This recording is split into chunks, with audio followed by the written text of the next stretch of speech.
Hit me. From Studio P in Sausalito, the home of the hit, it's time for Succotash Clips, the original comedy soundcast featuring snippets from comedy Soundcast. And here's your host, internationally recognized Comedy Soundcast Soundcaster, Marc Hershon. Yes, indeed. Thank you, Bill Haywatt. I remain Marc Hershon, your humble host, and all-beef luncheon meat for Epi145, the post-Christmas, mid-Hanukah, pre-New Year's installment of Succotash, the Comedy Soundcast Soundcast. I hope your holidays are being grand, and we appreciate you taking us along through this winter wonderland. Unless you're in Australia, like our friends Dean Haglund from the Chillpak Hollywood Hour, or Jabs from the DHead Factor, because it's summer down under. Is there anything more festive than passing the succotash for the holidays? I think not, and that's why I'm glad you're here with us today, or tonight, or whenever you're listening to this. This is an installment of Succotash Clips, where we feature snippets from comedy soundcasts from around the internet. I believe the lion's share of this Epi's clippage comes from our associate producer, Tyson Sainer. I snagged a couple, but no one sent any clips in this time. You're always welcome to, by the way. And it's so easy. Just click on over to hightail.com/U/Succotash, and you can directly upload your 3 to 5 minute soundcast clip to us in either MP3 or WAV format, or whatever you got it in, we can probably make it work. So check that out. There's a link to that in the show blog for this episode up at our home site, succotashshow.com. So you can just click on that and then upload your clip to us. Coming up this show, we're featuring samples from the aforementioned Chillpak Hollywood Hour, Just in Time, Obsessed with Joseph Scrimshaw, Office Hours Live, Pepper in the Salt Shaker, Talk It Out, and Tokyo Hotel.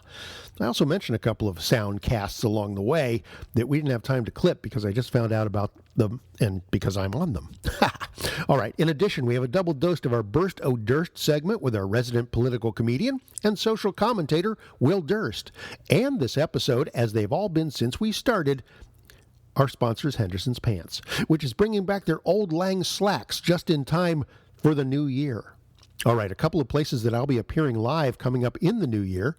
They're both connected to the 16th annual San Francisco Sketch Fest, which takes place every January here in the city.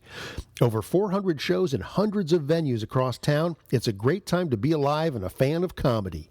And on Sunday, January 15th, I'll be moderating a discussion just before the 40th anniversary screening of Kentucky Fried Movie.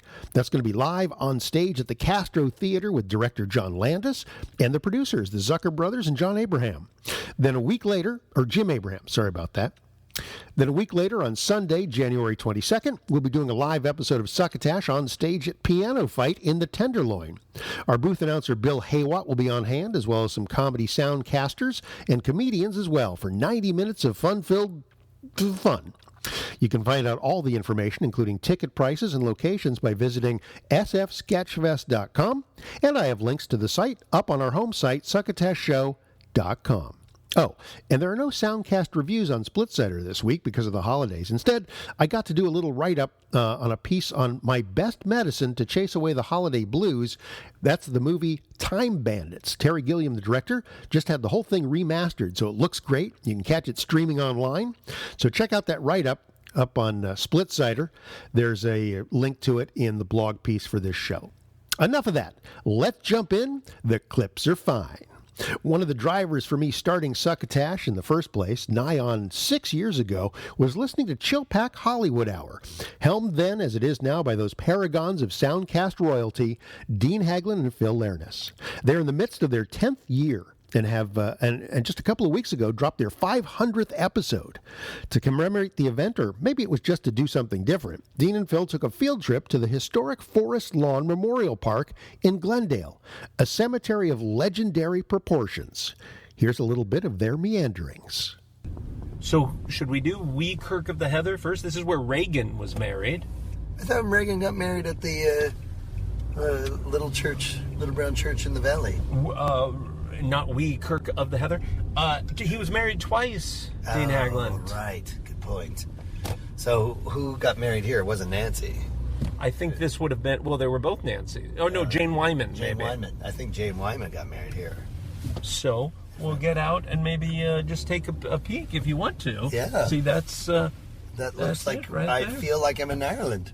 Or Scotland. Or Scotland. I don't feel like I'm in Scotland, really. So, entrance, you are invited to visit the wee Kirk o' the Heather, except during services. Which is when? Yeah, but I mean, I would think they would want people attending services. Because it's an actual church. What, this is a... Yeah. You come to church here in the middle of the cemetery? Yeah. But we're not welcome. Cemetery and services. Right. I'm already confused. So here's the story of the wee Kirk of the Heather. Oh my God, that's a long story. Picturesque little church takes us back to the night when Douglas of... Anybody? England? Fergland? Ferglard. Stood beneath Anne Laurie's window and sang to her the romantic love song, which has since been sung and loved the world over. Oh. So see, it's a little love chapel. Let's go in. The reconstruction. It's a reconstruction of Anne Laurie's church in Glencairn, Scotland, which was destroyed in 1805. Right. Which... Built in 1310, though. But which does beg the question, how can anyone know that it's a recreation? And it's completely locked. Yeah. Yeah, that's what I've also found, is you're welcome to come in anytime except during services, and yet we keep it locked all the time. There's a little garden has been reserved for those of you who desire to draw apart and rest a while in silent meditation and prayer. Wow. So, Dean, you help yourself. Right. I'm going to do the vestry walk, actually. Look it. So this looks right out of, like, the silent movies. This is God's garden. Oh, look at that. There's the marble bust of Jesus with his hands spread wide. The Christus. Oh, yeah. By Thorvaldsen. 1770 to 1844. He's a sculptor. Yeah. Look at, you can see in there, how cute is that place? And as Dean spray paints his name on the side of the church. Nixney. Now, which of these restroom signs is authentic to the 1310 church in Glencairn? Gotta think the rusty one. Yeah, not the neon one that lights up? No. No, but look. Wow. I bet if you're here at night, it's scary. When they close it. Yeah, but I think if you're here alone during the day, it's scary. I'm frightened as I speak. Listen to the acoustics in this scary. Oh, are you terrified? I think this is maybe where they leave the body. Yeah. Oh. So when in Forest Lawn, make sure to visit the wee Kirk of the Heather. You'll feel like you're in Scotland. 1310. It's cold enough. Yeah. To be Scotland 1310 right now. That episode also features one of their commercials from Empire State Gas, the official sponsor of Chillpak, right up at the top of the show. It features yours truly as gas station attendant number 1. So catch the Chillpak Hollywood Hour at their home site, chillpakhollywood.com, and that's Chillpak, Chillpak, Hollywood.com. You can also hear them on Blog Talk Radio, iTunes, the Laughable app, and more. For our first Burst O Durst segment this episode, our friend Will Durst is all about telling the Republicans how to get over their telling the Democrats to get over the election outcome. Spoiler alert, Trump won. Hey guys, Will Durst here with a few choice words for all the Republicans telling Democrats to stop whining about the election and get over it. Oh, really? Democrats should get over it. Get over losing a presidential election to an unqualified, high-strung, petulant flake soon to be in possession of the nuclear codes. Like, how exactly should they get over that, pray tell? Give us an example. Like the Republicans got over Barack Hussein Obama's 2 elections. That kind of getting over it. Because I seem to remember Mitch McConnell saying that his first order of business as Senate leader was to deny Obama a second term. I seem to remember the GOP Congress refusing to pass a bill that would smack of giving Obama any legislative victory, including obstructing legislation they previously proposed. I seem to remember Republicans trying to repeal Obamacare over 60 times. You mean that kind of getting over it? Does the term getting over Benghazi have any meaning here? Because if that's the kind of bipartisan holding hands you're looking for, you might get your wish. Republicans aren't just sore losers, they're sore winners. If whining were an Olympic sport, the GOP would be ineligible due to having lost their amateur status right around the middle of Nixon's second term. They perfected whining to such an art form that some of their speeches should be part of the permanent collection of New York's Metropolitan Museum. Hillary Clinton won the popular vote by almost 3 million votes after being gang-tackled by WikiLeaks, an orange clown, the FBI, and Russia. You mean Democrats aren't supposed to report getting mugged by a foreign power? Pretty sure failing to report a felony is illegal. But nobody really cares because, after all, the Russians are white, aren't they? For Succotash, the Comedy Soundcast Soundcast, I'm Will Durst. Will is in the midst of his big fat year-end kiss-off tour around the San Francisco Bay Area. He and a cast of lunatics are somewhere pretty much every night through the first couple of days in January. So get on over to willdurst.com. You can find details and where you can get tickets and track him down. All right. Our associate producer, Tyson Sainer, clipped us off a hunk of the Just-in-Time Soundcast, and it's interesting to note that this is one of those shows that is defined a bit by the fact that there isn't a whole lot of information about the hosts, the show itself, or anything else that's available to read online. You definitely have to be a listener to know what's going on with Just-in-Time. Tyson could glean that one host is named Rookie, or sometimes just Rook. Another is DJ. Plus, there might have been a third voice. It seems there may have even been a fourth host at one time.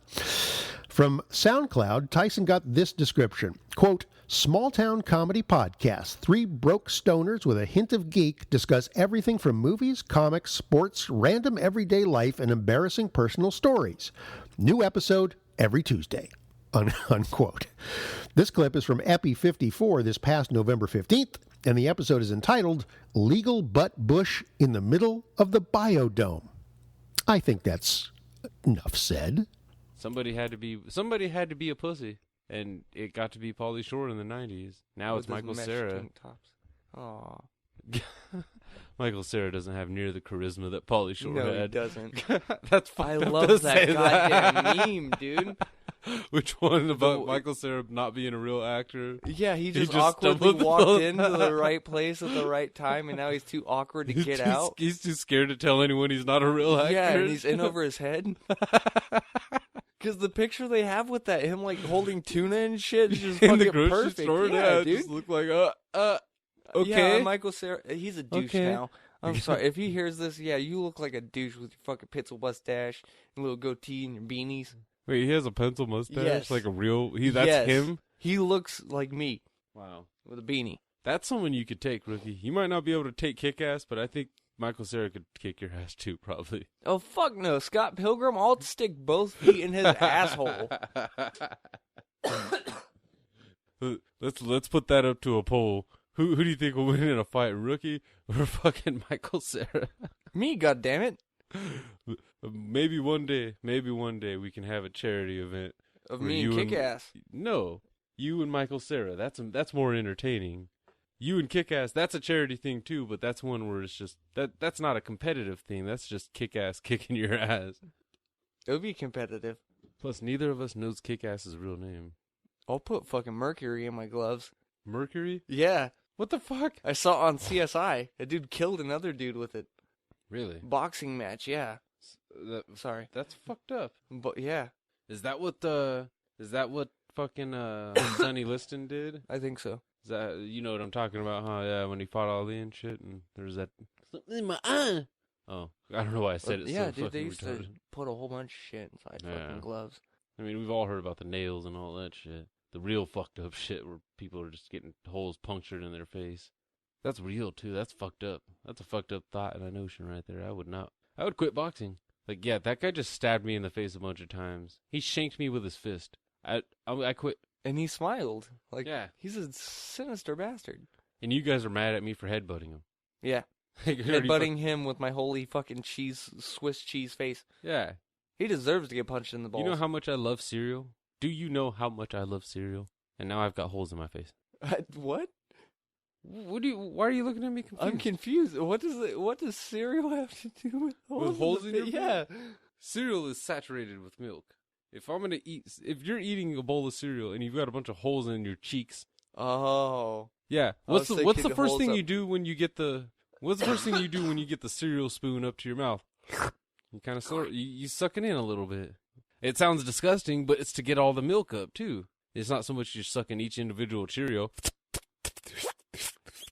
That sounds horrible. You slap that kid because technically that's not eating it wrong, but that's eating it wrong. It's not supposed to be like a Cheerio going into a butthole. That's not. Buttholes don't vacuum. I don't like this. They do. Unpurse your lips.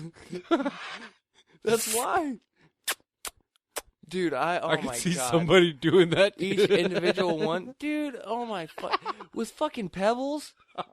I would be the asshole that would use my tongue for each individual pebble. I would hit that person because I would start getting sick. I would throw up. Like, look over, just and just fucking throw up. It'd be pissed.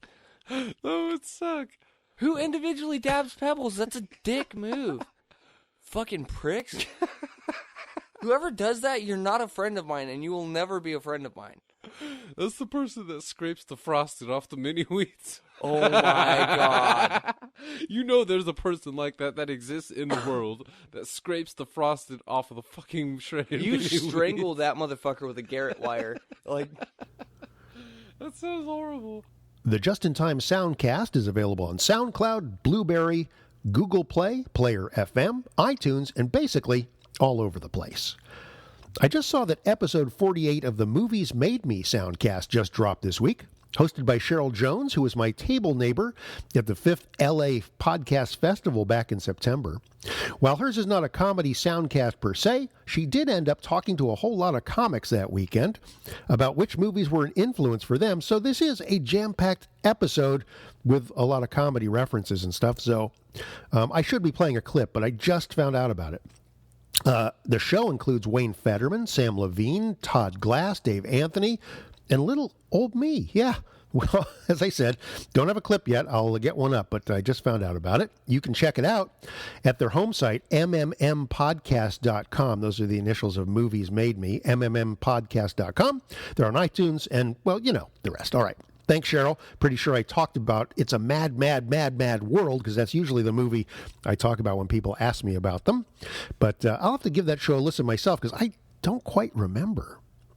Another Yuletide harvest from Tyson is from Talk It Out, which proclaims itself to be a millennial-focused podcast that is entertaining, educational, and at the same time, controversial. This is from their episode entitled, Don't Save Us, We Don't Want to Be Saved. You have to just love how millennials tend to think they've pretty much got a lock on everything, and you know what? Maybe they do. Now back to this topic. Now we're finna get on white people after all that. Dun, dun, dun. So... Can we talk? Hold on. Can we talk about white old people? Can we start it off at that point? Because you did kind of talk about how we should cherish old people, but it's like a lot of white older people are not really like they're still stuck in 1960s when people who want to get rights and want to be a part of something, and it's like. You just think, like, are these people, like, these people lived through the civil rights era. These people lived through all of those things, but, like, they're still acting how they act. Mm-hmm. So it's like, should we take from them? Because, you know, we have all of those podcasters, like the old white podcasters and radio shows and stuff like that. Mm-hmm. And they're, like, throwing all this information out at you, especially to the Republican parties and the Republican millennials. And so then that brings it back to us having, because I seen a video on Facebook, but it brings us back to this guy I seen on Facebook. He said that Africa or Egyptians were not African. And it's like, it's radio shows and TV shows and old white people like that who have us thinking like really awful stuff. So what's your question? So it's not really a question. It's just mostly like, do you feel like older white people have like a say of things? Because you're talking about, we should get wisdom from them and wisdom from older people. But at the same time, I feel like they never, like, they're not living where we're living. Mm-hmm. So it's like, what exactly can you teach me about life that I can't, or that I shouldn't just learn on myself? I mean, are you saying that all older white people are racist and have nothing to offer? No, because that would be discrimination, and I like some older white people, but I'm saying majority older white people are the same older white people who voted for Trump. So... I don't know. I mean, you hang around older white people. I don't know any older white people except for your grandmom. So that's pretty much all the white people like. That's something for you to deal with. I don't know. I would think anyway, everybody has a story and everybody has something they can teach you. They might be problematic, but as far as wisdom, I mean, it could be different aspects. Just somebody that made a whole bunch of mistakes in their life, and then they're like, well, I did this and I did that, and I don't want you to go down that road that way. Or somebody has wisdom as far as how to be successful, or somebody has wisdom as far as how to be a good father, a good mother. Bro, you're so positive. Why do you have to be so positive about it? Be prepared to talk it out, or at least listen to them talk it out, over on SoundCloud, iTunes, and wherever Soundcast can be found. They don't seem to have a dedicated website, so just Google Talk It Out, probably podcast. They're not using the Soundcast name. Or even better, visit us at succotashshow.com, and we will have a link to their SoundCloud frequency up on the blog piece for this show. Speaking of other shows that I'm on that I'm just finding out about, not that I was on the shows, I know I was on them, but I'm just happen to be dropping this week. Another fine soundcaster I met at the LA Podfest is John Clippin, host of a business soundcast called Your Startup Advisors. John interviewed me a few weeks ago about soundcasting and really more about branding, my real-world gig, and how it relates to business startups. That episode drops this week, and you can grab it off of iTunes or John's home site, yourstartupadvisors.com. And in a future episode, I will shave a few minutes off of our conversation that I had with John at the Podcast Lab. It's pretty noisy stuff, so I haven't posted a whole lot of them because I really have to clean them up. But I will try and salvage a few minutes off that, and maybe I'll also clip some of my conversation with John on his own soundcast. Yeah, yourstartupadvisors.com is where you find it. That's also the name of the show. All right. I've reviewed the soundcast Obsessed with Joseph Scrimshaw several times for splitsider.com. I may have featured it here on the show once before. I can't quite remember. The premise is pretty simple. Joseph Scrimshaw, that is, basically brings on people to talk about a topic that they tend to obsess over. It's a little bit like Jackie Kashian's Dork Forest in that regard. In one of his most recent drops, Joseph and his guests get into the Beatles and Beck, which gets pretty down into the weeds, as guests are already prone to obsessing over minutia. They're Pete the Retailer and Alex Robinson, the hosts of the Star Wars Minute Soundcast, where each episode is devoted to a single minute of the Star Wars films. You may have heard of it. It's quite well known. All right, let's hear them get amped up over something other than something that happened a long, long time ago. At the risk of turning this back into a plug, I think Beck would be fun to have on Star Wars Minute. Is he a Star Wars guy? Not like, I haven't seen, kind of obsession, if I may. I haven't seen him go overboard with kind of like, crazy Star Wars stuff, but like in one of his early videos, like it starts out where he's wearing a Stormtrooper helmet and then takes it off. And oh, really? I think I've seen a picture of him with like a Star Wars shirt maybe, or he's made a reference or two. How old is Beck? He's a couple years older than me, so maybe he's around, probably in between our ages. Maybe. So he's the right age to be a Star Wars. Yeah, perfect age. Yeah. First generation. I'm trying to think of there's a relatively obscure 10-inch that has a bunch of weird songs on it, but there's one that's like, in parentheses, it says Vader Rocks. Okay. And it's because he does the song in a kind of with like a vocal tuning that kind of pitches it down and makes it sound a little bit Vadery. But there's no explicit Star Wars content. It's not like from Vader's perspective. No. It's still kind of abstract nonsense, but it's with his voice pitched down, so it makes it look like, I think we talk about Star Wars. Oh, nice. That's what I talk to everybody else about. Why not?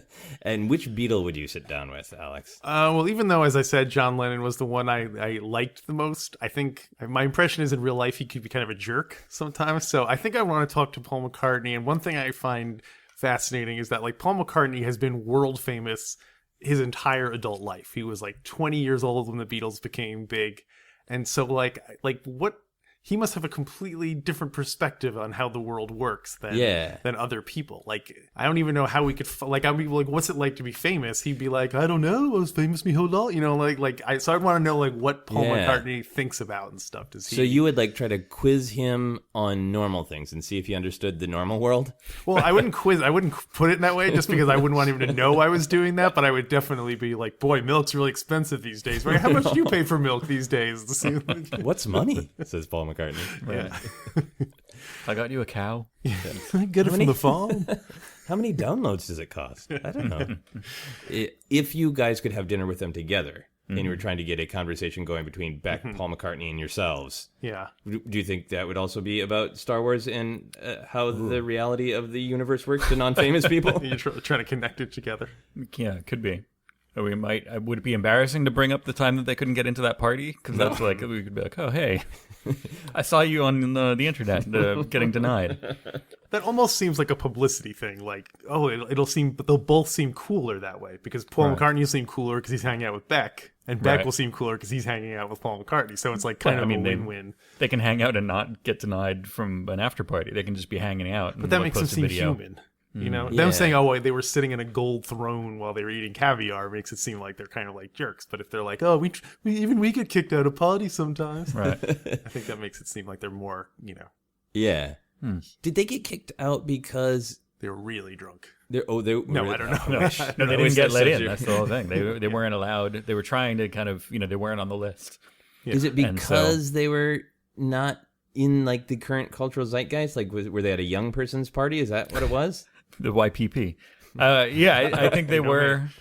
It was a totally different kind of crowd, and it was a young pop star that wasn't at all from the same branch necessarily of culture that I think a lot of the people at the party, not only the people whose party it was, but a lot of the people at the party, it might have been like, Paul who? Like, who's that guy? So it was a case of them not knowing them, not Paul McCartney's too square to come to our party. Not that. It was that they really had no idea who he was. Yeah, I think so. You can find Obsessed with Joseph Scrimshaw at its home on the Feral Audio Network or on iTunes, Stitcher, etc., etc. Hey, if you like to hang out on Facebook, one thing you can do is hop over to the Succotash show page and listen to this and many past episodes right there on the page. In fact, if you open a second window and put Facebook up in that as well, you can keep on cruising through Facebook while listening to us on that other open page.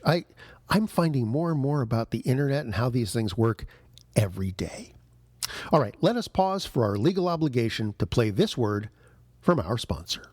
Hello, friends, and Happy New Year from Henderson's Pants. As you set out with a freshly minted batch of resolutions for the new year, bound and determined to make at least some of them stick, be sure that one of those vows is to get yourself a pair of Auld Lang Slacks from Henderson's. Crafted from recycled calendar pages from last year, Auld Lang Slacks are then reinforced with the resolve of those who failed to follow through on their plans to better themselves. Double-stitched with the pain of failure, these pants are designed to stay with you throughout the coming year while keeping you on track when it comes to fulfilling those oh-so-important obligations to yourself. Here's the secret. Thanks to microchip technology, Your Auld Lang Slacks are fully wired and ready for you to program in up to 12 New Year's resolutions or 18 heartfelt promises not to let others down. Each time the pants sense that you're straying off that old resolution path, you'll get a jolt in your nether region that'll make you wish you hadn't slipped into that pair of the most comfortable pants you've ever owned. But too late now. Another vital feature of Henderson's Auld Lang Slacks is the accountability time lock zipper and clasp. These pants won't come off until your resolutions are complete.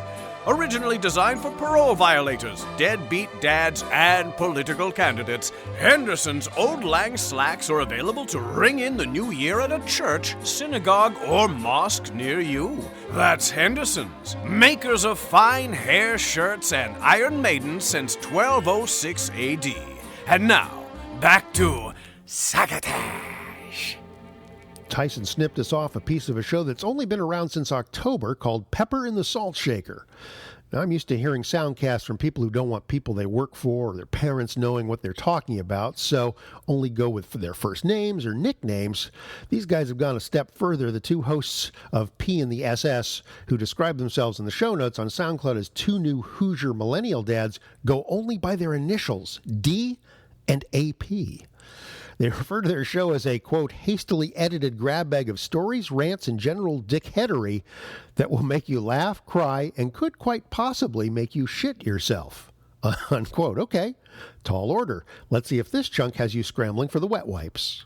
I feel like I want to start this podcast off with, like, can I just ask you a couple questions? Like, is it bad to laugh at this joke? Because I'm in medical sales, and so I was into surgery this past week. And, okay. And this doctor, he kind of said like some racist-y ass joke, but it was like borderline. God. You know what I'm saying? Like it was borderline. So, well, before you tell your story, let's just tell our audience, remind them, we live in Indiana. Oh, in Indiana. So in my experience growing up as a young black male, young black professional, # Black Excellence, in Indiana is people make borderline jokes all the time. I'm not sure what this joke is about to be. But I'm sure I can give you some good advice on it. Tell me what it is. So here's a little context. We were in the, like, I assist in the operating room. I kind of stand there and make sure he's using my products, he or she, whoever may be. And so we're in the operating room, and it's actually he's Asian. It was an Asian joke. Okay. So it's like he was making the joke, and he just like looks at me in the middle of the surgery with like the nurses in there, the techs, the patient's knocked out, and like. He looks at me and he goes, Alex, why are Japanese girls so hard to break up with? And I kind of look at and it was so out of the blue. I'm like, at first, did you think he was like asking like a real question? Like a real question. I was like, Dr. Lee, I have no idea why Japanese girls are the hardest to break up with. And he goes, because you have to drop the bomb twice on them before they realize. Oh, shit. And all the nurses started laughing, and I didn't know like if I should start laughing. And I just busted out fucking laughing. Yeah, is it too soon? Dude, I was like, is it too soon? But he just looks at me and he goes, it's cool to laugh. It's cool. Because I don't know if he was Japanese or not, but I was like, damn, that's a good ass joke. I think that's one of those situations where it's okay for him to make the joke. Oh, yeah. Oh, I would never say that. If he presents the joke, it's cool and you can laugh at it. But it's good to like have like jokes on hand. Like ever since that got me thinking, I don't really have like if someone says, hey, do you know any jokes? I don't really have one. Do you have any good jokes? No, I feel like that's such a... like you need to have one in your back pocket. Oh, yeah. I feel like that's such an old school thing. Like, my grandpa would always be, like, ready with a joke. Like, anytime we'd come over for a holiday or just come over to visit, he had jokes on deck. Like, just good-ass jokes. Yeah, just good-ass jokes. And I feel like that's an old school-ass, like, man thing. Dudes used to tell jokes, but, man, not anymore. No. So, ever since then, I've been trying to, like, sneak jokes in, like, to random people here and there. You know what I'm saying? Like, I was at the gas station. This dude just pumping gas, like his Dodge, like, Caliber, whatever. Wait, let me ask you a question about that gas station. Was there conveniently somebody there that had run out of gas and needed a little change? Every fucking time I go to the gas station, somebody comes up and they're like, hey, man, I just ran out of gas. I just need a little change. I'm like, oh, really? Really? Really? Every time I'm here? No one came. I mean, not this time. Okay. But it was like after the I'm filling up, and this guy sitting there, and I was like, all right, let's see if I got any jokes in me. You know what I'm saying? Like, I'm feeling good, so we're just pumping, and like we're making awkward eye contact because I don't really know like when, like midstream, if I should hit him up like it. But I just look over. He's wearing a Moorhead State or Moorhead College sweatshirt, and I just go, and I just kind of go, Moorhead College. I go, that's hilarious. And then he looks at me and he goes, my son goes there. And I was just like, straight face? Just straight face. And he goes, my son goes there. I'm like, oh. I go, we have a lot in common. I went to Ball State. And like, our school is a dick joke. Like I tried to make like a dick joke with this old man like at the gas station. And he just wasn't having it. Was not having it. Like what? Zero laugh, not a smirk, like nothing. I was like, oh, I just like got back in my car and was like, okay, I need a fucking joke. So, I need a fucking joke. Yeah, dude, I would have laughed at that because maybe he's heard it before and he's just tired of that dude, joke. Moorhead State, the best college name ever, dude. How could you not? I bet they have so many good dick jokes at Moorhead State. I mean, just going to Ball State, we heard it all the time. Ball you, baby, ball up, ball sack, or yeah, hell yeah, dude. Yeah, we were used to it, so we're like, okay, yeah, our school's a dick joke. What up? So I didn't know. You don't have any good jokes? You got nothing like that? I got nothing on deck. Usually I just, if I'm trying to make somebody laugh or I'm trying to command a room, I just tell a story. Honestly, yeah. Just like we do here on the podcast. But that's a good thing. I probably should have some jokes. You know, being in sales, you know, you only get 30 seconds with the doctor. You can make him laugh, make him be memorable. With dude, the joke. Yeah. I mean, even with the ladies, a little bit. Maybe not that joke that Dr. Lee used, but oh no. Well, my shorts are still clean, but D and AP have a refreshing sound. You can catch more Pepper in the Salt Shaker over on SoundCloud, iTunes, and wherever else Google says they are.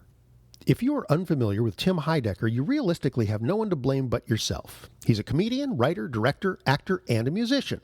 He's one half of the comedy team of Tim and Eric, along with Eric Wareheim. He's put together a fistful of TV shows and has been in some movies as well, so naturally, it's time to branch into the bastard world of soundcasting.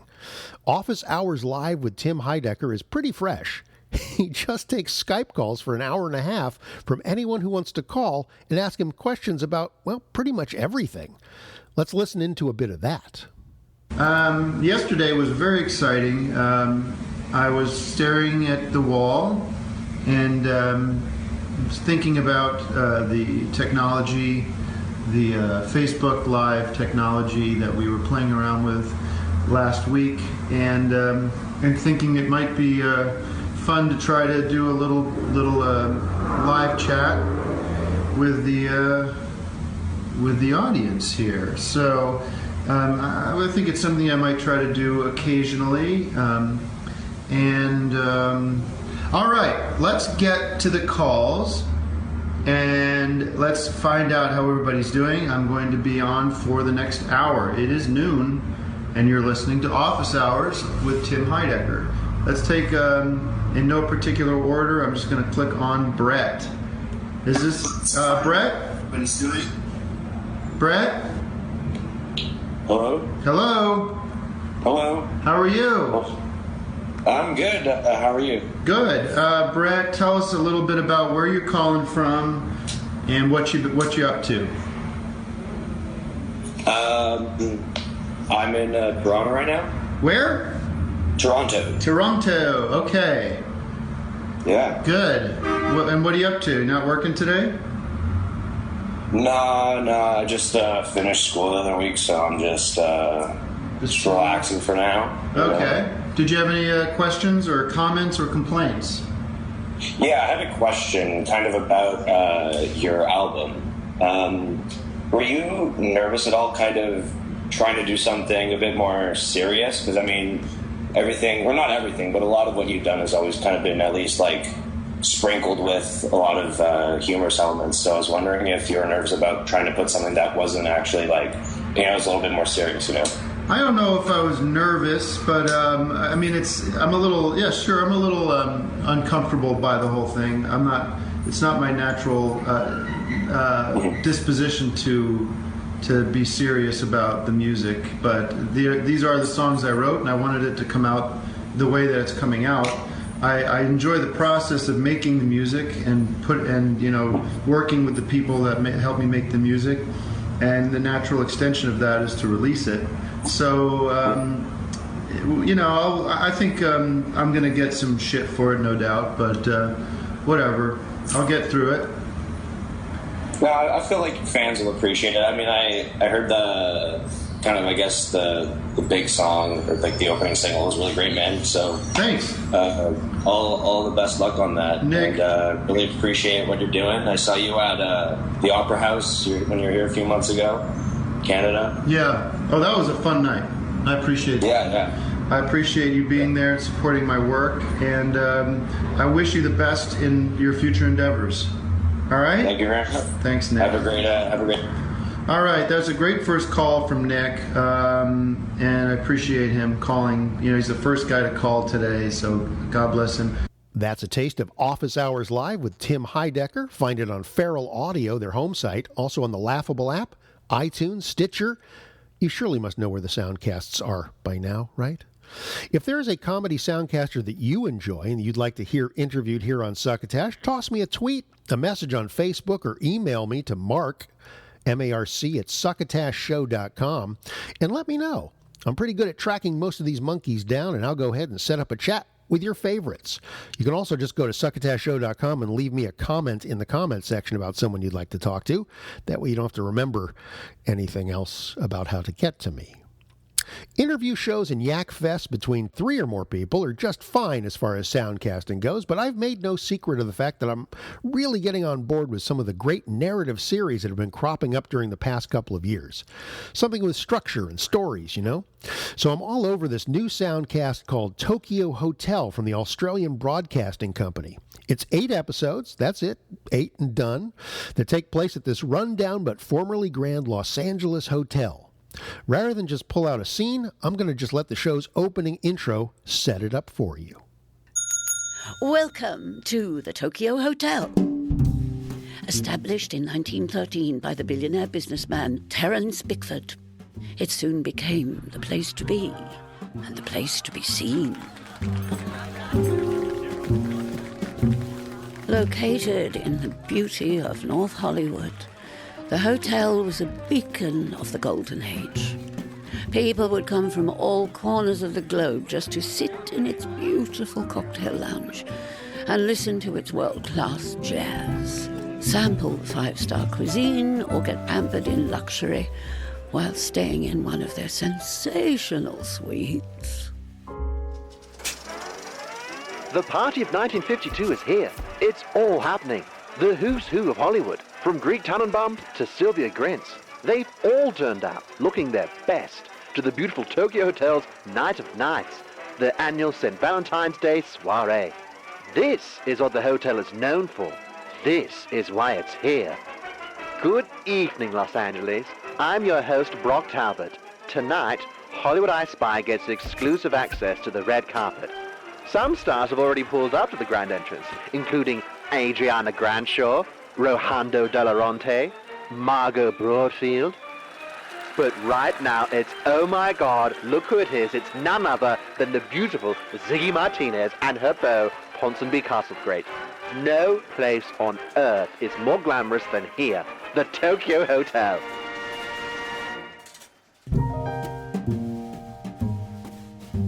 Oh yes, the hotel had it all. But like the coming of autumn to the stinky hot summer nights, so too does stinky hot change come to the hotel.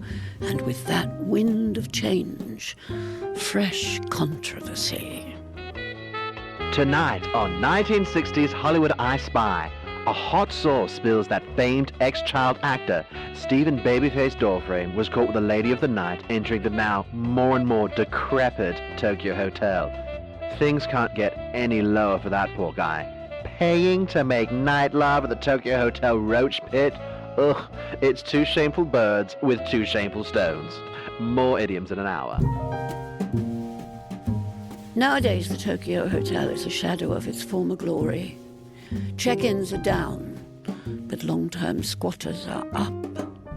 The gold leaf of the falcons above the entrance has faded, and the carpets haven't been cleaned. But the piano's ivory still tinkles and the kitchen's still staffed. The towels aren't as plush and the elevator smells weird. But the curtains still hang and the desk bell still rings on occasions. Not all things stand the test of time, and the Tokyo Hotel has certainly taken its fair share of hits. Hello and welcome to 1970s News. Authorities say that the underground lizard fighting ring has been operating out of the car park of the once famed Tokyo Hotel. The staff refused to comment. But like a wounded giant, it stood amongst the rising and falling building of North Hollywood, amidst the shifting sands of time and the sprawling throng of the great beast that is Los Angeles. The hotel has stayed open, never closing, never turning out its lights, never giving up on a dream long past. A dream that one day the Tokyo Hotel would rise again. Little did the concierge know that that dream might be closer than he thinks. That evening, under the neon glow of the old hotel sign, a tall, red-headed fellow walks through the famous swinging doors of the Tokyo Hotel. Good evening. Welcome to the present-day Tokyo Hotel. I'm your concierge, master of operations around here. If there is anything I can assist you with to enrich your experience at the Tokyo Hotel, please don't hesitate to ask. That's the Tokyo Hotel. I'm only partway through the 8 episodes so far, but I'm really enjoying it. Great characters, great writing. Look for Tokyo Hotel through Google or Bing. If you use Bing, is that how you have to say it? Bing. You can also find it through the Australian Broadcasting Company, and it's on iTunes, of course, so you can download it there. Just as easy as anywhere else, I suppose. All right. We are going to close out this episode with one final Burst O Durst featuring his annual Christmas gift list for some prominent individuals that they could probably really use, but presumably did not receive. But before we get to that, let's make a run through the tweet sack. There's Tweety. Happy holidays, you silly bird. And we'll see if we have any other tweets or emails worth bringing up. I got an email from Oliver Wellington, the main man behind the Spare Min app that you can use to talk to me live for up to 5 minutes at a time when it's mutually convenient. He says, "Hey Mark, hope all is well. How are things going? I'm getting in touch to see if you or anyone that you know who either is part of a podcast or is thinking about doing a podcast would be interested in filling out this short 10-minute survey." And then he sends a link, which I'm not going to repeat here, but I will reproduce on the blog post for this episode. Thank you, Oliver. It's actually not a very, I don't even think it took me 10 minutes to answer the questions. So check that out and help Oliver make Spare Min even better. I got a nice thank you note from Dr. Norman Trousers for participating in this year's Cosm Christmas special. I've only just started listening to it, but I will try to clip it for the next Succotash Clips episode. You can find it in its entirety at cosmirth.com. That's CASAMIRTH.com, or wherever fine soundcasts are streamed and or downloaded. I got an email from Jason Klom, the host of the Comedy on Vinyl Soundcast, which I guested on earlier this year, talking about the National Lampoon's Radio Dinner album. He wanted to let me know about this crazy venture he's got out there, the smallest playable comedy record in the world. Now, this thing is pretty nutty. It's a real vinyl record about the size of a silver dollar that somehow fits on a turntable. It has the question part of a riddle on one side and the answer on the flip side. I've got the link up on succotashshow.com for the blog piece for this show, so check that out. I would tell you the joke that's on the first record, but then there'd be no reason to go look at the video, so go check that out. It's pretty funny. I just got word that a documentary that I was part of, 3 Still Standing, is going to be coming out shortly on Amazon Prime. That's the story of 3 San Francisco comedians who never hit it super big, but they're still making a living at the craft of comedy. It includes our very own Will Durst, as well as a friend of the show, Larry Bubbles Brown, and Johnny Steele. I show up a few times in that film, including a segment of a road trip that we featured here on Succotash, with Larry and me driving with Dana Carvey to a couple of road gigs. I'll let you know when 3 Still Standing is available, or you can visit their website, 3, stillstanding.com, for more information. And that brings us to our tornado of thankfulness, where we thank as many of you as we can for including us in your social mediums this past week or so, whether it was via tweets, retweets, follows, likes, hearts, thumbs up, or whatever. If you mentioned us, we'll try to make sure we mention you here. So here we go. I'm Too Effing High, Skydog811, Broken Filter Live, Illusionoid, Mr. Reynolds, Spoke Media, Just Like Lasagna, Haley and Ruth, Susan Harrison, Kyle Andrews, Ice and the Face, Allison Ross, We Got This, Hal Lublin, Gemma Aerosmith, Popcast Network, Podcast Spotlight, Bill Sweeney, Julia Morena, Chirag T. Patel, Drunken Church Ladies, Sister Evelyn Knowles, Ben Tippett, Mary Kate and Ashtray, Podcast Booster Bot, Podcast Squared, Movies Made Me, Jordan Brady, Changes in Latitudes, Graham Elwood, Stuart Harding, Christine Blackburn, John Clemshan, Dale Seaver, Joe Caulfield, Zachus Batman, William Runyon Jr., Space Star Drive, or Star Space Drive rather, Watching the Throne, Jason Klom, Dave in the Cave, Doc History, Sean Parker, Super PP Time, Capella Lacacia, Don't Fret Club, John Hall, Kirsten Chambers, Coactive Media, Candace Trice, Strange Times Podcast, Davian Dent, Ed Wallach, and the Salty Language Podcast. There's your tornado of thankfulness for this episode. If you mention us in your social media streams, we will do our best to thank you right here next time. Hey guys, Will Durst here with a few choice words about the non-stop, madcap craziness finally reaching its red and green holiday crescendo. Don't know if it had anything to do with those earth-shaking, democracy-twisting events of November 8th, but it seems like people were extra special, amplified crazy this year. So while we salute all you stalwart consumers for navigating those demolition derby parking lots in the honorable quest of sinking heavily into debt to celebrate the birth of that Jewish hippie kid, let us also offer up Will Durst's 2016 Christmas gift wish list. These are the presents that folks presumably did not receive, but most certainly deserved. For Vladimir Putin, one of those extra-long telescoping leashes to control his new pet. For Donald Trump, who is proud of saying anything that flies into his head, a tiny, rabid West African hummingbird. For the Speaker of the House, Paul Ryan, a whip and a chair for when he has to deal with the executive branch. For Ronald McDonald, an extended vacation until the creepy clown sightings subside, hopefully after 4 years. For Melania Trump, a couple of gray hairs to give her some gravitas. For Ruth Bader Ginsburg, the finest healthcare available. For Anthony Weiner, a one-way ticket to a deserted South Sea island populated mostly by poisonous snakes and omnivorous snails.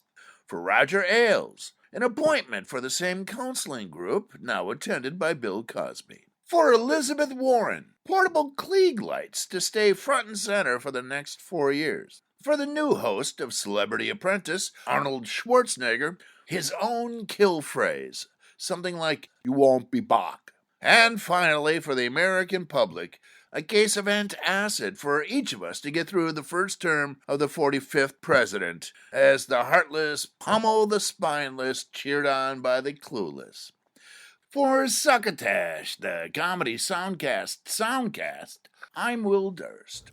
There's your second Burst O Durst. Remember to catch up with him at his home site, willdurst.com. He's also tweeting at Will Durst. That's going to do it until our next episode. Remember that we're going to be at Sketchfest in San Francisco in January. Help us out if you can with a rating and a review on iTunes for Succotash. Use the Amazon banner at the top of our succotashshow.com home site to do your shopping, because we get a little something when you do that. Click the donate button over on that home site as well. Buy some of our merch if you'd like. Have yourself a fantastic New Year's celebration, and whatever you do, wherever you go, don't forget to pass the Succotash. Goodbye. You've been listening to Succotash Clips, the Comedy Soundcast Soundcast, with your host, Marc Hershon. Brought to you by Henderson's Pants and... Imagine your company's name right here. Find us on the web at succotashshow.com, on iTunes, on Stitcher Smart Radio, on SoundCloud, and on the Laughable app. You can also hear us streaming and like us on Facebook. Follow us on Twitter at Succotash Show. Email us at marc@succotashshow.com. Or call into the Succotash hotline at our non-toll-free call number, 818-921-7212. That number again is 818-921-7212. You can also upload clips from your favorite comedy soundcasts directly to us using our direct upload link at hightail.com/u/Succotash.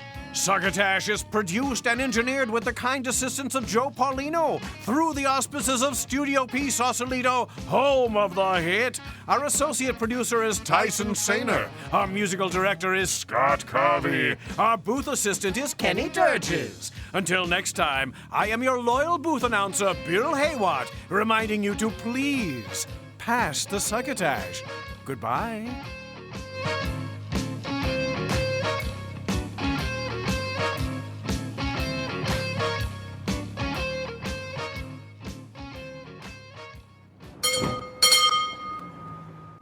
What'll it be?